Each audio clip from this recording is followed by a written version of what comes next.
go ahead and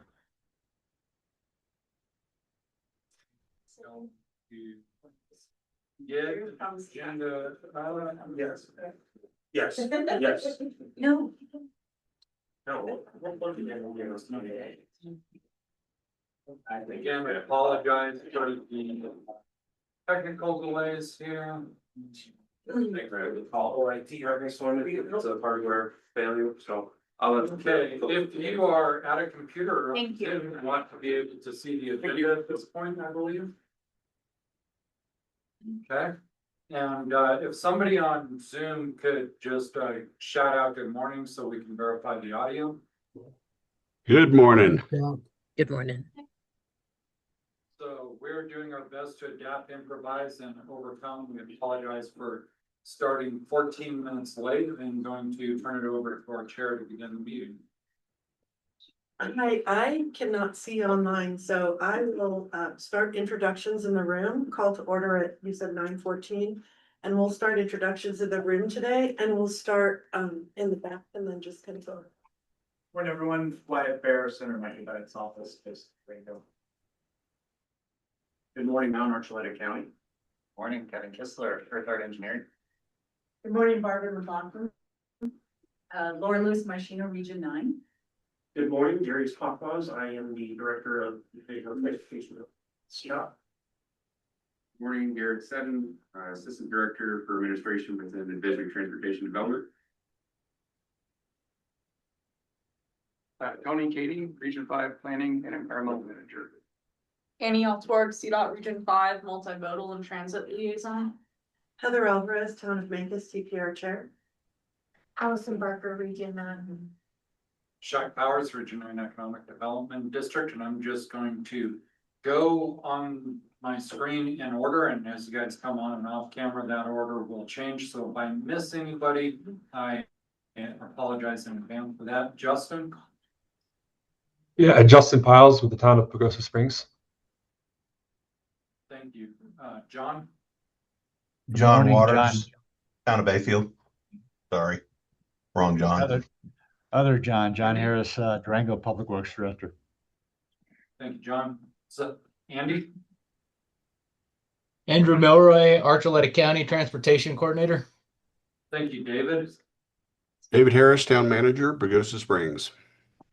Okay, and our new CDOT rep, I'm going to try not to butcher your name, but apologize in advance if I do that. I think it's pronounced Antigone.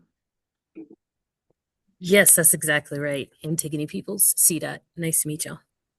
Thank you so much. Spencer? Hey, Spencer York, CDOT Land Use and Main Streets Planner. Thank you. Jeremy? Jeremy, so the Division of Transit and Rail, CDOT, Post-War Project Manager. Thank you. Rich?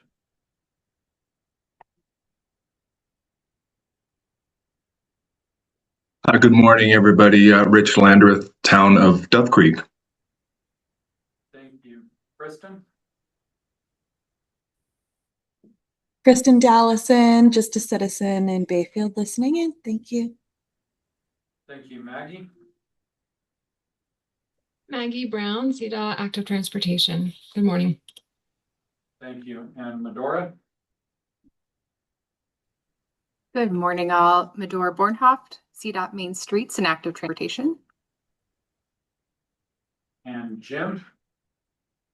Good morning, everybody. Jim Candelaria, Montezuma County Commissioner.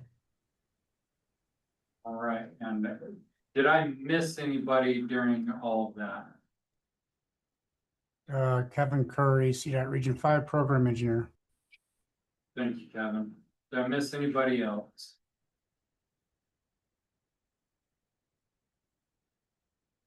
I don't believe we missed anybody else. And so the next item should be the financials, which I have pulled up and they should be able to see on Zoom.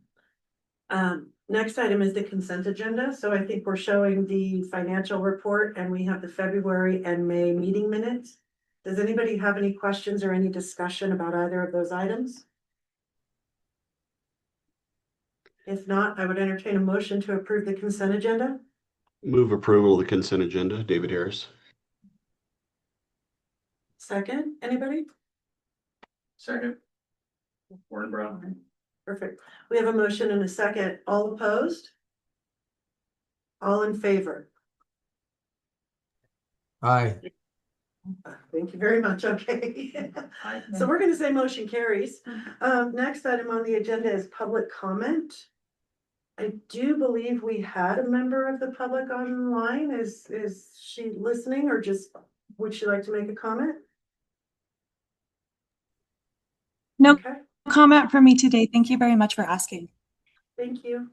Next item on the agenda, are reports, starting with the MMOF update. Medora? And I'm gonna stop sharing Medora so you'll be able to share your screen. All right, wonderful. Let me pull up the presentation.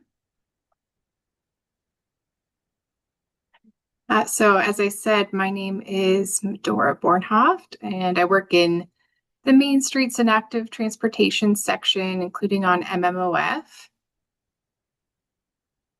Let's see. Let's try that.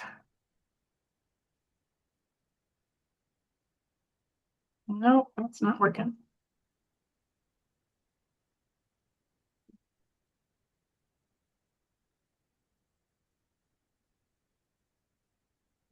Just as I'm not able to get on Zoom as it was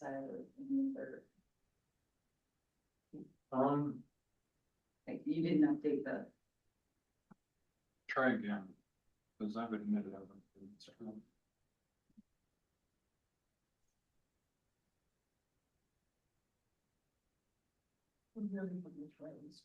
Yeah.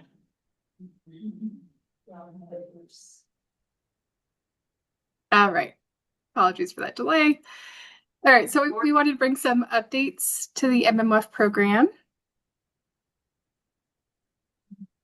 So as you are probably aware, there were some bills that passed in the state legislature this session that impacted the MMOF program. We have House Bill 1399 that eliminated 3 years of general fund transfers to MMOF. Each of those transfers is $10.5 million per year that had been expected into the program. And then House Bill 1398 adjusted the local share of the Multimodal Options Fund. So in the past, this has been 85% of program revenues flowing into the local MMOF program that then gets distributed out to each of the 15 TPRs and MPOs around the state, with the other 15% going to the state MMOF program, which the Transportation Commission has traditionally provided to Bustang. So with this bill, it shifts that 85-15 split to a 70%-30 split. So 70% of the program funds are now flowing into the local program. So after these bills were passed, we took a really comprehensive look at the MMOF budget to make updates and get more up-to-date estimates for each TPR. So one of the things we did was look at expected interest earnings over the next several years. And so you'll see on the right side of the slide, we're estimating $6.2 million of interest earnings expected that are now accounted for in our projections for each TPR. And we were also seeing slightly lower, very slightly lower future retail delivery fee estimates compared to the last time we pulled this information. So we also brought that into our updated forecasts. So the impact of these legislative changes is that for the state MMOF program, again, that's in the past 15% of MMOF, that is now 30%. What that does is it maintains or slightly increases the amount of funding from the MMOF program to Bustang. And this is something in the order of $3 to $4 million per year that's flowing from the MMOF program to Bustang. Across both the state and local program, the reduction is 36% over the next 3 years. And looking just at the local MMOF program, these changes result in about 50% reduction of local MMOF funding. In the future years, a reduction of about 17% given various changes. One other thing we took a close look at is the administrative set aside. So we've always had a set aside of admin funds coming out of the local MMOF program that supports CDOT's program and project support for the local projects. In the past, or originally, this was a 5% set aside, and then it dropped down to 2% set aside for several years. Last year, as you probably recall, there was a large reduction of the MMOF program through a legislative action that swept about $70 million from the program. And at that time, the admin fund was pretty healthy. And so to offset that reduction, we actually returned $3 million from the admin set aside back into the local MMOF program. At this point in time, the set aside for this admin work is nearly exhausted. And we also are anticipating rising costs as a lot of projects get underway. So we are expecting to have about $1 million of admin costs. So what we're proposing to do is to move $900,000 back into the set aside and then set the annual transfer back to a 3% rate to keep funds in that admin set aside available. So what is the impact? What we are recommending with these changes to the amount of funding is that TPRs and MPOs not reduce or delay existing MMOF awards. Instead, we're recommending using a backfill strategy where you use fiscal year 2030 and 2031 funds and a cash management approach to backfill the reductions that are occurring over the next 3 years. The impacts of this are to maintain the existing award amounts and also prioritize projects that are ready to go. Projects that are ready to spend can come forward, and as the funds are available within the program pools, so they can access their funding. This does mean that projects that are not ready to go may face delays. So each fiscal year, we get access to new funding amounts. And so if they are not ready to go and the funding in that particular year has already been allocated to ready projects, they may have to wait until a subsequent state fiscal year to access their awarded funds. So this next slide gives a little bit more detail about this cash management approach. Projects can advance up to 2 years of their future awards when their phase is ready. Funding gets secured into a project through either a grant agreement execution, if it's a project that is non-construction, such as a study project or transit operations project. For projects that are infrastructure, their funding is secured through the issuance of an option letter. So that's just good information for you to know if you're a project sponsor when your MMOF funds are secured into your project. What we're doing right now is we're developing a project funding schedule that takes into account what projects are hoping to achieve, the timeline of their project, combined with when the funds will be available based on the state fiscal year availability of funds. So we can plan out when projects are expected to access their funds and if there are any delays that may need to happen for projects to access funds. So next steps for everybody. For TPRs and MPOs, there is no action required. You are to withhold additional award making until at least 2027, because you do have a small amount of remaining 2031 funds, which I'll be describing on the next slide. But we ask that you wait until 2027 because at that point, then you get into that 4-year window of the STIP, since the Statewide Transportation Improvement Program covers 4 years of funding. Once you get into 2027, then you can start programming your projects into the STIP. For local agency project sponsors, we do ask for continuing consistent communication and coordination with your CDOT project managers to develop those phase schedules. And this slide deck was presented back at our June STAC meeting, so we have a note in here about submitting your current invoices by the end of the state fiscal year, which is no longer relevant for you all. And then CDOT is, as I said, developing that project financial schedule to understand how we can best align projects that are ready to spend with the available funds. This last slide is the current situation. This slide, this information is also available on our MMOF webpage, which shows the next 3 years of funding. So we'll look specifically at the Southwest line. And what you see here in one of these first columns, it's covering the next 3 years. So from fiscal year 2027 through fiscal year 2029, it's showing that Southwest has awarded just over $1 million of MMOF. With the changes to the amount of funding, there's now $543,000 over those 3 years. This leaves that shortfall in red of $508,000.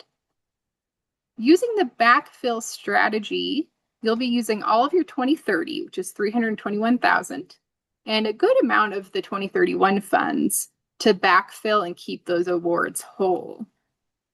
And that leaves that $156,000. I am getting some feedback. I don't know if you all are too. Okay. $156,000 of 2031 funds that could be awarded at a future time. I'll note, we've seen a lot of volatility in the amount of funding in this program, and so we do recommend you hold on and wait to award those 2031 funds even beyond 2027, just so we have a little bit more awareness of the amount of funding in this program in that year. So that is the end of the presentation, and I can turn it back and see what questions you have. I also have some status information, and I believe Bridget may also have some MOF status information that I don't know if we want to share now or later in the meeting. Bridget's on another call. She's going to be joining later for the local agency update, so we can cover those then. But thanks, Medora. And Bridget is actually on. Oh, good. Yeah, I was able to join. I got out early. So I am here to do my local agency update, which I can do at the end, but I'm happy to answer any questions on MMOF specific at this time. Otherwise, we'll give an update on them in my regular scheduled time.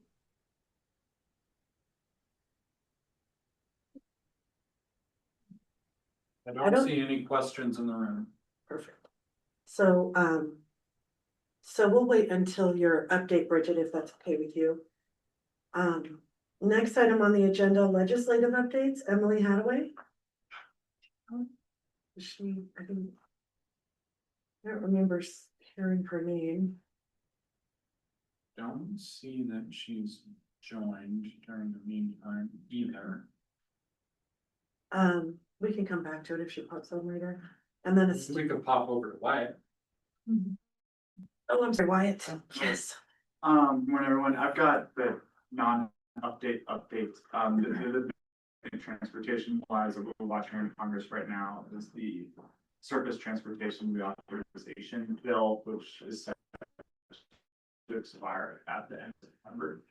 The legislation, I can't remember, the Rebuild America 250 is I think what's officially called, passed through the House Transportation Infrastructure Committee back in May, has not passed the House floor, and has not been considered in the Senate so far. So I know our office understands how important that funding is specifically for federal highways and maintenance thereof, but unfortunately don't have things at this time. But please, our office updated, aware.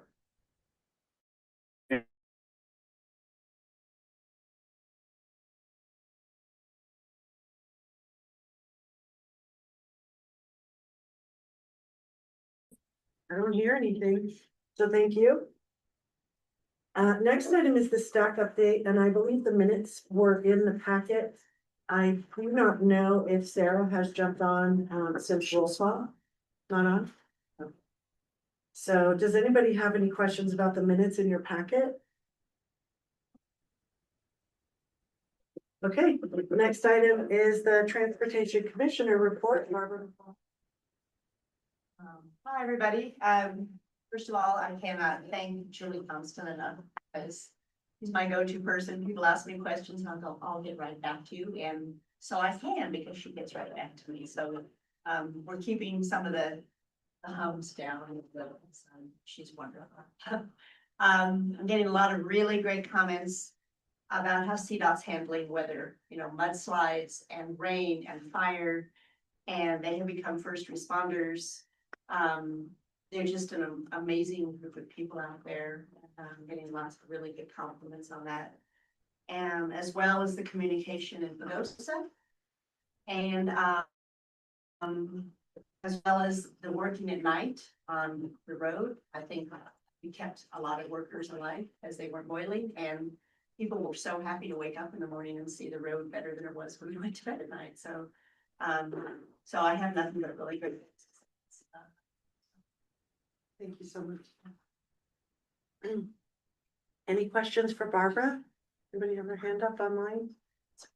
I don't see any hands online. All right. So next on the agenda are decision and discussion items, Safe Routes Activating Communities, Maggie Brown. And I believe Maggie's on. She is. I am. Just bear with me while I share my screen here.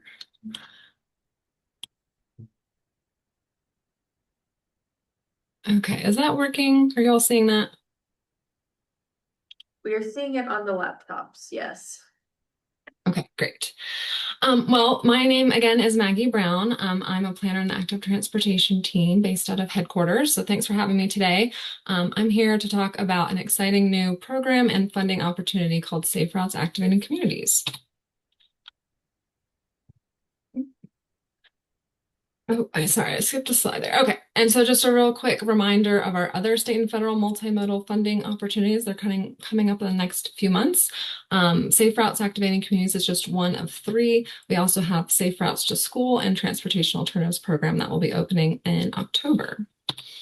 Okay, so Safe Routes Activating Communities, what is it? It is a 12-month program to enhance the capacity of small and lower resourced communities in developing safer walking, biking, and rolling routes to everyday destinations, such as schools, parks, libraries, grocery stores, senior centers, main streets, really whatever type of destination each participating community feels they want to focus on. It's made up of three core components. The first is peer learning that will take place in the form of 6 virtual community of practice sessions. These will be led and taught by the experts at the Safe Routes Partnership, but it will be very much an interactive and engaging sort of environment where communities will learn alongside and from each other. The second core element is expert guidance in the form of up to 10 hours of individual technical assistance for each community to develop their own customized Safe Routes action plan. And then finally, there's a little bit of funding to go along with this for each participating community in the form of a $10,000 mini grant to implement a community engagement or data collection activity. So that could be walk audits, community workshops, surveys, bike and pedestrian counts, safety assessments, those sorts of things. Okay, program details. So this is open to local and tribal governments, schools, and special districts. I do want to emphasize that we're targeting those rural and small town communities with limited resources who haven't done a lot of active transportation planning in the past. This is intended to be sort of a foundational capacity building program. It is a reimbursement grant, so participating communities will have to pay for expenses up front and then will be reimbursed at a later date, but there is no match required. I also want to make clear that we can't use the mini grant to fund physical improvements or infrastructure projects. I don't think you can build a lot for $10,000 these days anyway, but just want to emphasize that it's really for planning stage activities like some of the ones that I mentioned earlier. And then finally, this is a group learning based program, so participating in those community of practice sessions is really going to be key, and we're going to be asking participants to commit to that. So applications open very soon on August 20th, but they'll be open until the end of September. We will be providing application assistance during that time to anyone who needs it. And we will be making decisions at the end of October. Program kickoff will be in November. And then again, this is a 12-month program. And so we anticipate everything being completed and wrapped up by November of next year. If you have any questions, please don't hesitate to reach out at this email address, active.insights@state.co.us. There's the program webpage there. If you want to learn more, we have the notice of funding opportunity on there. We also have a place where you can sign up for active transportation updates. And I highly encourage anyone who has interest, or if you know of someone who might be interested, to sign up, because that will be the primary way that we send out announcements when this opportunity opens, as well as Safe Routes to School, TAP, and those sorts of things. So it's the best way to sort of stay up to date on all the opportunities we have. And that is it for me. So I'm happy to take any questions if there's anything immediate. Otherwise, please shoot me any questions or comments to that email address. Any questions online? Any questions in the room? No? All right, thank you, Maggie. I don't see any questions. Perfect, thank you. Right. Next item on the agenda is the TAP scoring committee member selection. Annie. Awesome. So I provided some details about the upcoming TAP program that we're starting this fall. Just an overview I provided in the winter and a few more details last spring at our last meeting. Now's the fun time where we get to vote on our scoring committee member for the Southwest TPR. You'll be joined on that scoring committee with some CDOT Region 5 staff, as well as people from other TPRs within Region 5. So we have one from the Gunnison Valley TPR and one from the San Luis Valley TPR. You will receive the training you'll need to be able to perform the tasks, and we'll be here to support you. But I would like to offer an opportunity for you all to vote. Is there anybody interested in volunteering for this position? And I believe you probably have to be a voting member of the TPR in order to volunteer for the position. So I would like to just remind everybody of that. But is there anybody online who'd like to volunteer? I'd like to volunteer Justin Piles, our new development engineer. Yeah, thanks, David. You're welcome. I guess if I'm qualified, I'd be happy to support the program.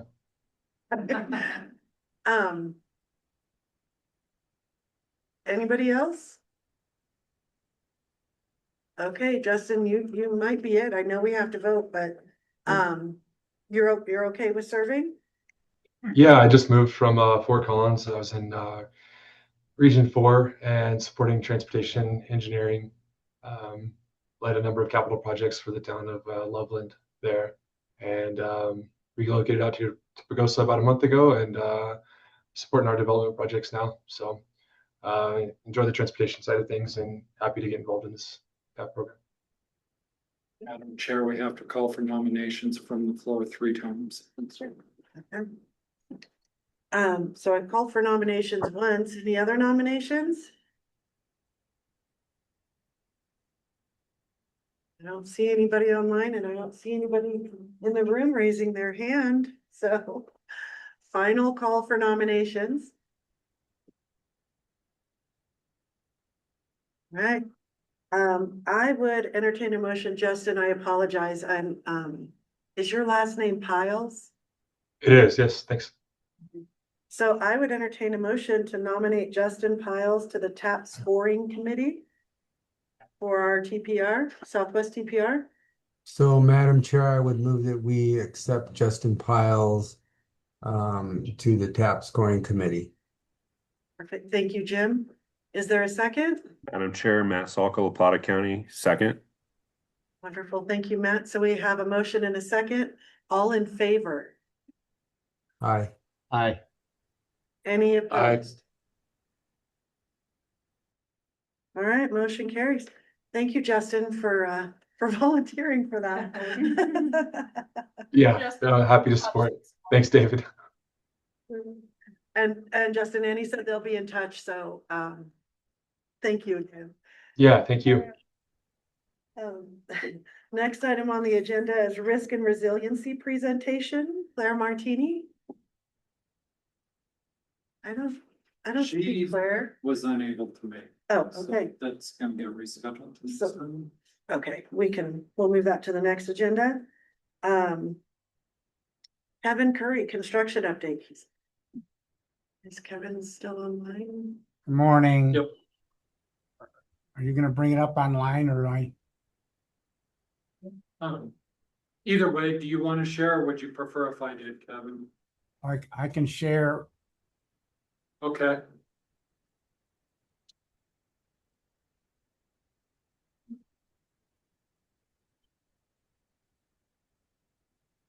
You all see that? You come up. Yes. Yep. You can see it? Okay, good. Okay, so work that's currently going on out of our traffic unit, we have our signal project out in Cortez. That started back in June, and hopefully that's ongoing, and we're going to complete that in September. Next on the list is our region-wide culvert repairs. This is various types of repairs or replacements on culverts located throughout the region. List for the Southwest is there on your screen.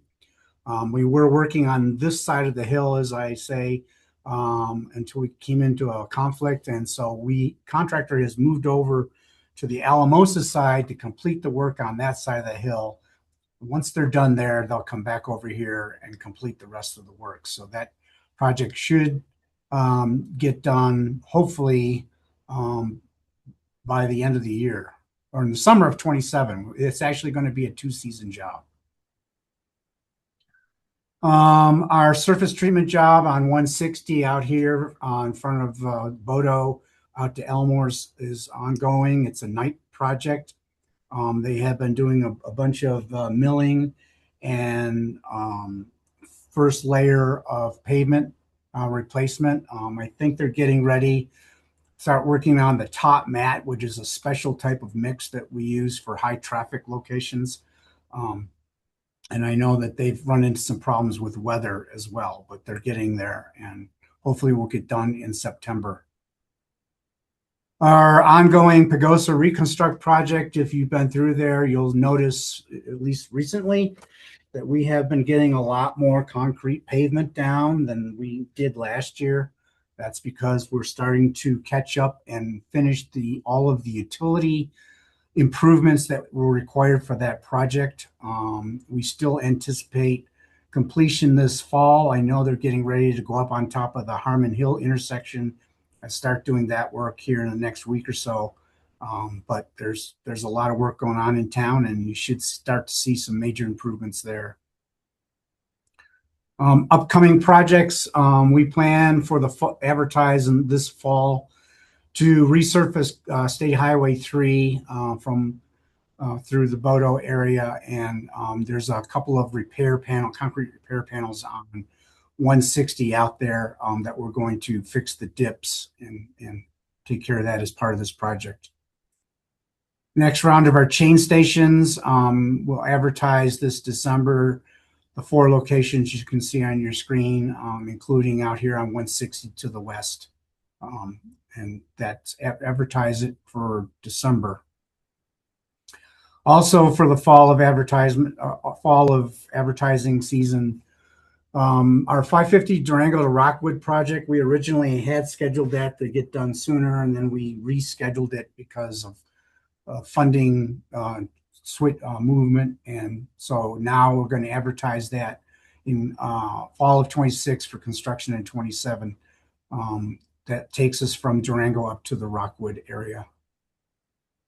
Our 160 Elmore's Corner to 225, that's our design build project. We've talked about this. It's ongoing. The RFPs have been advertised. Our staff are doing confidential one-on-ones with the 3 selected qualifiers, and we hope to be getting the final RFP out next month. And that's what I've got on engineering. And open to any questions. Any questions online for Kevin?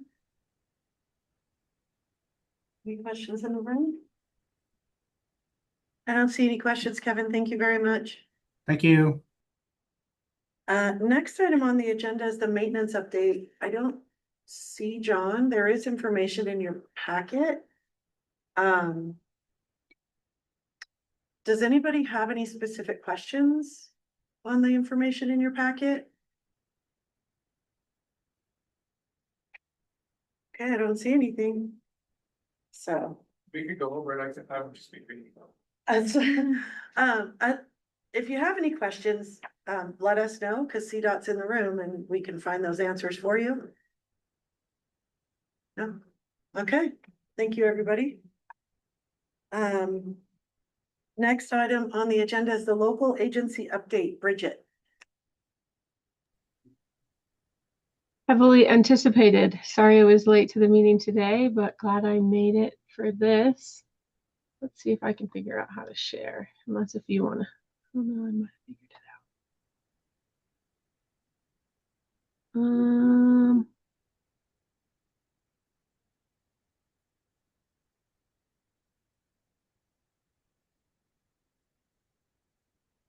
What am I sharing? Nope. Try again. Sorry, guys. Trying to get too fancy here. Can you all see the Southwest TPR current projects? Yep. Okay, cool.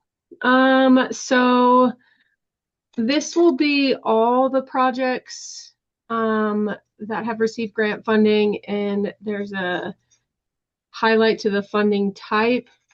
And then let me make sure I have my tracker up. So I can highlight the ones that have that funding that potentially would push out to future years that were recently awarded, and then lost that legislation and I guess potential impact or where that project is at if the recommendation that CDOT is giving to push out the fiscal years, what that impact would have. And I can pause because, these are your guys' projects. And if the local agency wants to add on to anything that I share, I'll try to pause in between to hear their additional comments. But the first one here is Durango College and 8th Avenue. If you live in the area, this is all about finished except for the plantings and the punch list. So started last year, finished up the hardscape this year.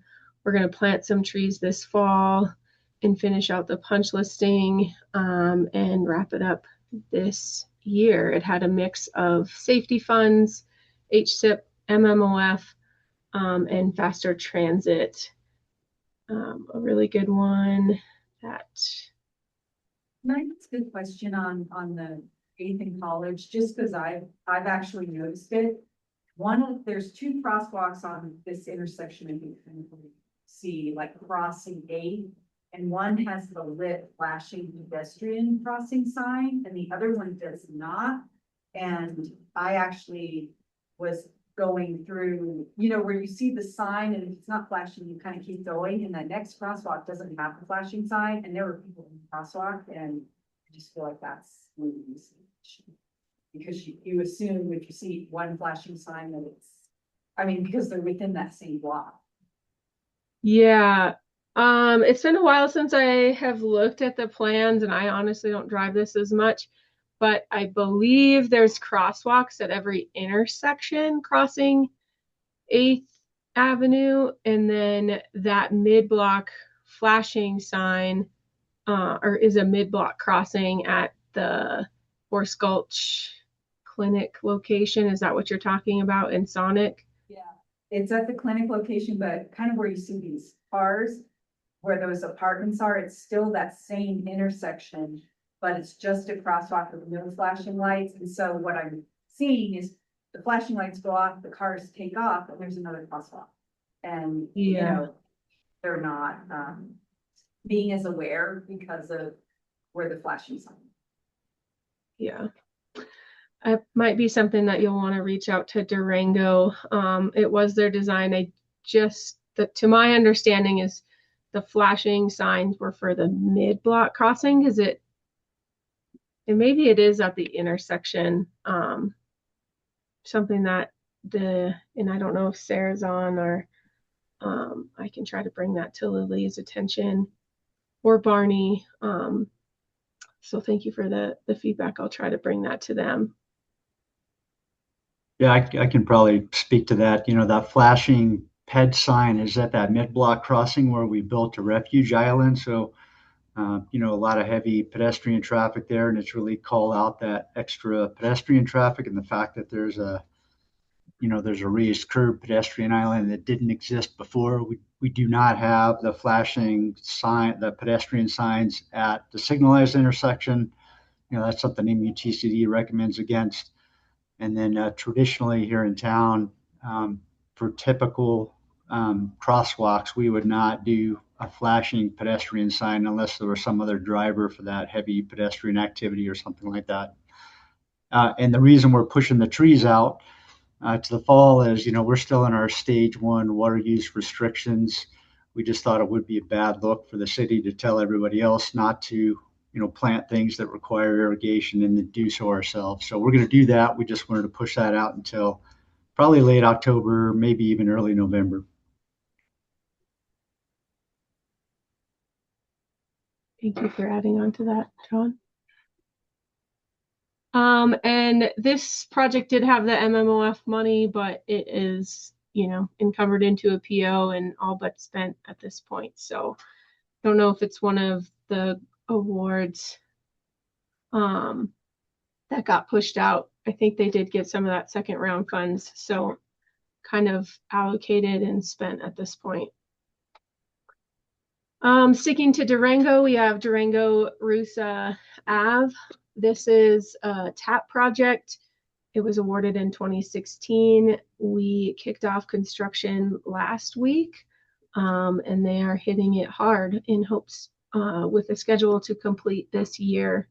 A lot of activity and a lot of changes. There'll be a cantilever sidewalk that'll be on the east side of Rusa, and a bike lane, a protected bike lane, some condensed lanes on Rusa, and some intersections improvements to El Paso and Avenue del Sol. And Silver Pick is the contractor on that. Moving to our neighbor city, we've got the US 160 and Bayfield Parkway signal. This was an Airmark project that was awarded in 2024. SEH is working on the design and recently submitted the 90% review package to CDOT for review. And we'll have a meeting at the beginning of September to go through those comments and put it back to SEH to bring the plans to final set and get ready for advertisement. This will bring a signal to the intersection of 160 and Bayfield Parkway.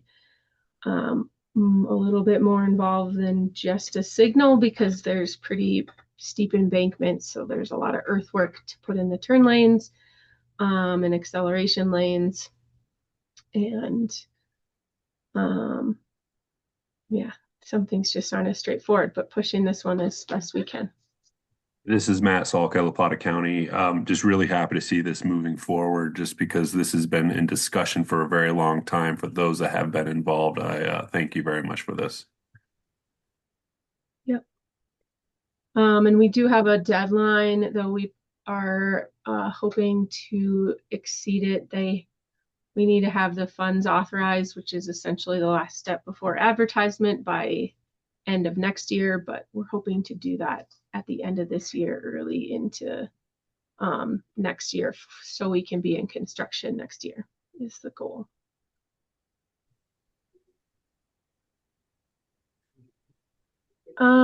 So this one has been around for a while. Central Federal Lands in Montezuma County are in an agreement for a flap grant. This project is the Pass to Mesa Verde, this section from Mancos to Mesa Verde, with a planned add next fall of 27 and a construction of 28. A little different project for CDOT, as we're not the leading agency, or the local agency is not the leading agency, Montezuma County. Central Federal Lands will be administering this project. So a lot of different involvement from CDOT, Central Federal Lands, and Montezuma County. But together, I think we're almost to the finish line, and we'll be building this before you know it. This project received one of the MMOF recent awards, and very much needed to, I guess, meet Montezuma's County's match requirement to that FLAP grant. That money might not be, kind of fits into the schedule of meeting the future funding years, because we can use it on the tail end of construction, but would be pretty devastating to this project if there was a shift in how the TPR wanted to award the projects, because the only reason we're able to move forward at this point is Montezuma was able to come up with the additional match they needed to the inflation of the flat project. So James has worked really hard on keeping all the pieces together and finding that additional money, not just from MMOF, but other areas. Any other questions on this one? Pagosa First Street Ped Bridge MMOF. This was an MMOF grant in 2022. It's going to put a pedestrian bridge on the north side of 160 over the San Juan River.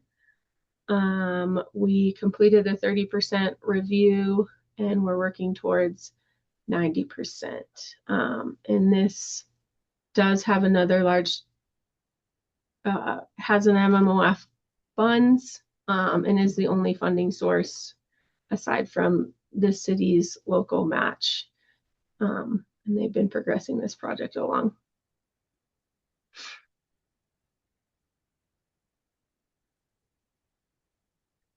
Durango capital improvements. This was a Senate Bill 267 project, some transit and other funding. I don't know if it's necessarily a grant, but how that it's on the transportation side of things. But we've been working on this with Durango since 22, and they are in the thick of acquiring a lot of temporary and permanent easements to complete and connect the sidewalk on North Main 550. We're pending the 90% review, only because making sure we can secure all the right-of-way, and any changes in the right-of-way negotiations can be reflected in that last review prior to advertisement.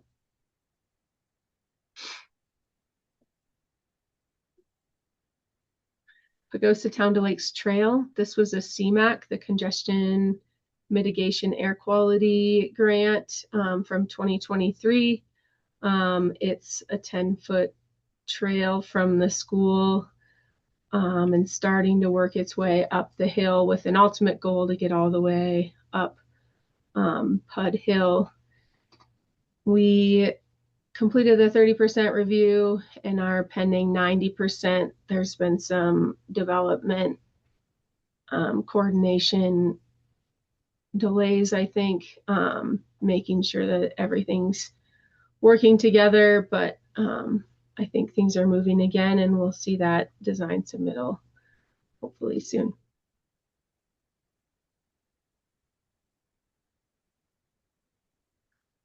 Cortez, 7th Street Safe Routes to School. This is improving the sidewalks on around Mesa Elementary School and north up to another school, I think somewhere around here. And at the 7th Street intersection with 160, we just received a 90% submittal this week, I think. So that's been distributed, and CDOT will be reviewing and working towards advertisement. There was some temporary easements that came up out of driveway tie-ins. So that's something that Cortez will be working on to at the same time as the design review to make sure we can go out to add. Montezuma County, Paso Mesa Verde, segment A. So this is the segment from Cortez to Phil's World, or just shy of Phil's World. They received an MMOF grant, and to complete the design to shelf. Currently construction's not funded, but working through that and on target to finish that design and shelf it until they can receive construction funds. And they have the ARPA money from the MMOF grant that has the deadline of the end of this year to be spent, and they're on target to meet that. Silverton Blair Street. So this project received TAP with a supplemental MMOF award to help the town of Silverton with the local match. They have selected PST Engineering, and in the last quarter, PST is started and taking off with the design, and hopeful to see 30% design soon. It'll improve sidewalk and intersection ramp crossings on Blair Street with an original scope from 14th to 10th, but will be based on the budget and in a phased approach to complete the whole project. And that is all of the projects that I have to share on. And I know there was a lot of discussion on MMOF, so I'm open to any questions. Are there any questions for Bridget online? Let's see, hands up. Anybody in the room?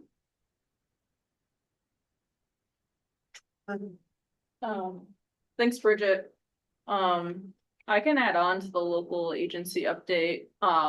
So Bridget went over the MMOF projects that CDOT Region 5, our local agency program, is delivering. We also have 4 or 5 other projects being delivered by DTR, and then we have one being delivered by our engineering residency in CDOT Region 5. So if it's okay with everyone, I can just provide a brief update on those. And then same as Bridget mentioned, you know, if any locals are in the room that want to speak up on project updates, we're more than welcome it. As well as I know Jeremy's online with DTR, so happy for you to add on. So the first one, I don't have a presentation, I'm sorry. We have City of Durango evening micro transit service. So they've been offering this service since January. They've been doing their reimbursements. That's finalized through June. This is a 4-year operating grant, but they anticipate spending it all by the end of 2027. The next one, we have the Socoka/Roadrunner bus facility expansion planning. And this is one where they have MMOF funds as well as FTA funds, and those actually expire around the same exact time as our MMOF funds. And all the project stakeholders are aware of those timelines. CDOT headquarters has been working actually on the environmental, and they provided an environmental scoping and clearance letter. They've worked with the FTA to make sure they're all on the same page of what the environmental requirements will be. And FHU is the consultant. They're preparing a phase 1 ESA. The next one is another Roadrunner. They have a class 2 transit van purchase.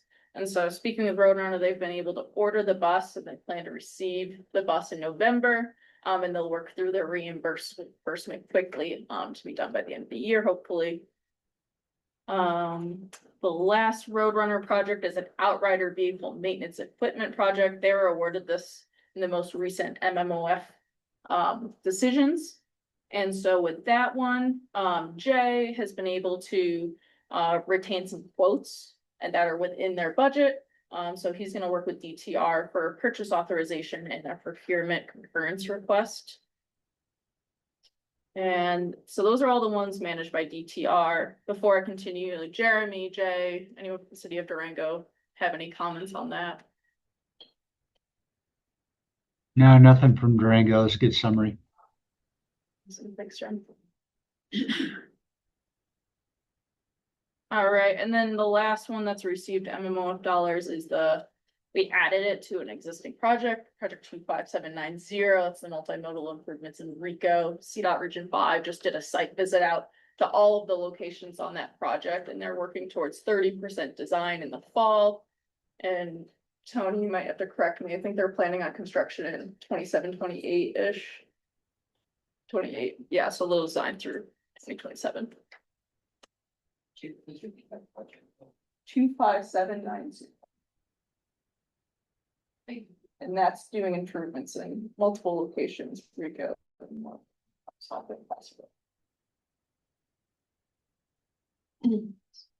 And then the last thing, so before Medora hopped off, she shared with me another sheet that kind of looks similar but different to Bridget's sheet that she shared that has all of the MMOF projects in the Southwest with updates. So this is hot off the press.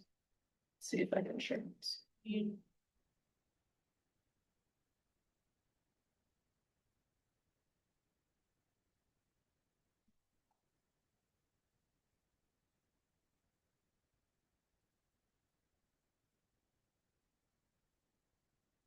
Mission required. Let's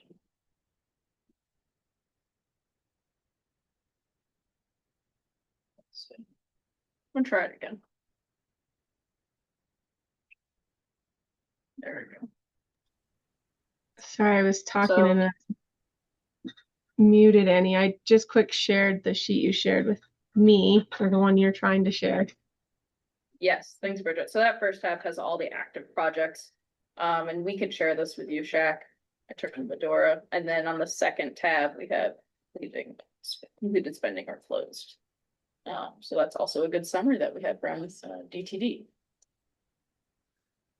Yeah, and I separated the top from the bottom here, and these orange ones are essentially the impacted projects that Nessa talked about. You know, these projects received awards for fiscal year through 28, I think. But since that funding was pulled, the recommendation to fulfill with future funding, that's to this slot of projects, because this 1466 and ARPA money is kind of separate and came from the US Treasury.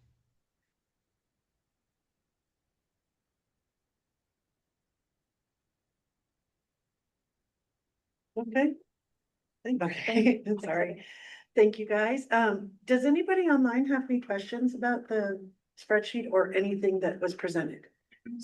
Hands up, but if you are online and you have a question or a comment, feel free.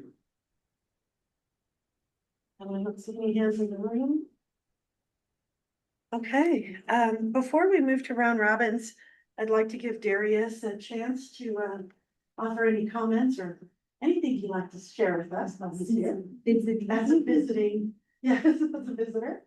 Thank you, Madam Chair. I'm glad to be here in Durango. I planned this out so while I was visiting with Region 5, can come down and visit with the TPR as well. I'd like to go out and visit the TPRs as well as we could. It's a little while since we visited the TPR, but we did the planning process. Of course, we're always thinking about the next planning process. We did have a lessons learned report that we're trying to finalize, and I may ask my staff to send that out to see what we can do better going forward next time. I think there was a lot of things we did well, but there's always ways moving forward to look at how we can do the next planning process. It is a plan, but we are looking at what are our next priorities moving forward and do this thing again, as required under federal statute, as required under state statute, in the next 4 to 5 years. So I think that we just finished this thing a couple months ago, up with the plan in May. I do want to introduce Antigone Peebles, who is here from line that is our new liaison to Region 5. So Antigone is from my staff, and she is replacing Spencer, I believe. So Antigone, I don't know if you want to give a couple of comments to introduce yourself, since you just started. I think it was Monday, correct? Yes, that's correct. Correct. Yeah, Do thank you you. want to say a few words about yourself? Yeah, sure. Really excited to be here, really excited to work with y'all. I've been involved with transportation for about a decade now, and that's been at like the municipal level, county level, and now the state level. So yeah, I'm really excited to bring some of my urban planning experience and transportation experience, and overall excited to learn and listen and work together. So yeah, thanks, Darius. So welcome aboard on there. So we'll try to get Antigone out a little bit more. Make plans to come out for Antigone brought on board, and we still have one other liaison for Region 2 to replace Kathleen Collins, who's going to retire at the end of October. She helped out with a lot of things, including our grants that we give out. Not only for the field, but also as well. While we were working on the plan, that kind of kept me in Denver a little bit. I wanted to continue to have these regional visits and TPR visits. I think it's important not to just stay in just having one view, but we need to continue to have those regional views on here. It can't be one size fits all. Our transportation solutions, at least this is my opinion on here, but looking at you have like overall goals such as fixing our roads and safety and whatever we have regional goals as well on how we can avoid and fix some of the transportation issues that we have throughout the state, and some of those issues are going to be able to hear those issues as we're able to see what the limited amount of resources there are. So I want to kind of continue that and hopefully be able to be well, because I think just sitting there in one slide is not going to be able to have that. Those conversations, because we can't do that right for plan and continue those conversations as we go forward and working with our regional partners. So our role in DTD is to provide the framework, like it's really the region that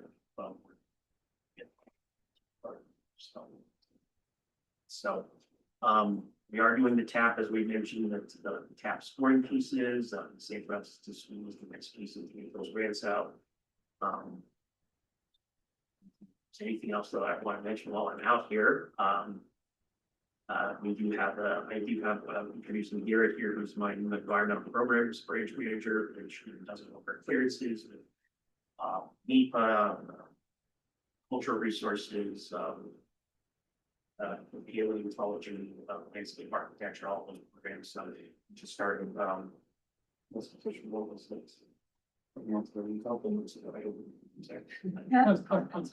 So not new to CDOT, but new to that position, so we're keeping that to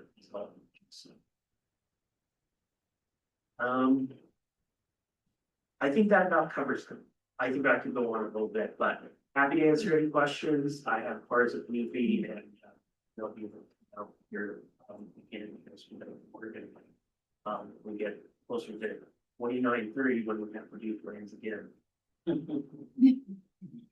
Yeah. So thank you for letting me put you on the spot like that. I don't see any hands in the room, and I don't see any hands raised online. So I think so we are running a bit ahead of schedule. Does anybody online want to offer an update for your jurisdiction as far as what's happening that wasn't updated during the meeting? No, I don't see any hands. Okay. Anybody in the room? Oh, go ahead, man. Sorry. I just want to give a huge shout out to CDOT, all the work they're doing. My great slide that has been going on. I haven't seen in other regions, there's been a lot more active people down the far, but especially down here. I was coming down from Grand Junction a few weeks ago when I got on this slide by Silverton. It was like 13 feet wide, 10 feet tall. I'm not going to like the they were so I can't remember the name of the person.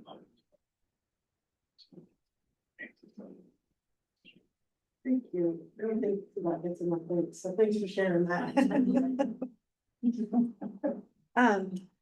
I don't see anything else, so if there is nothing else, we're ready to adjourn the meeting. So I will adjourn at 10:19. Thank you. See y'all later. Thank you.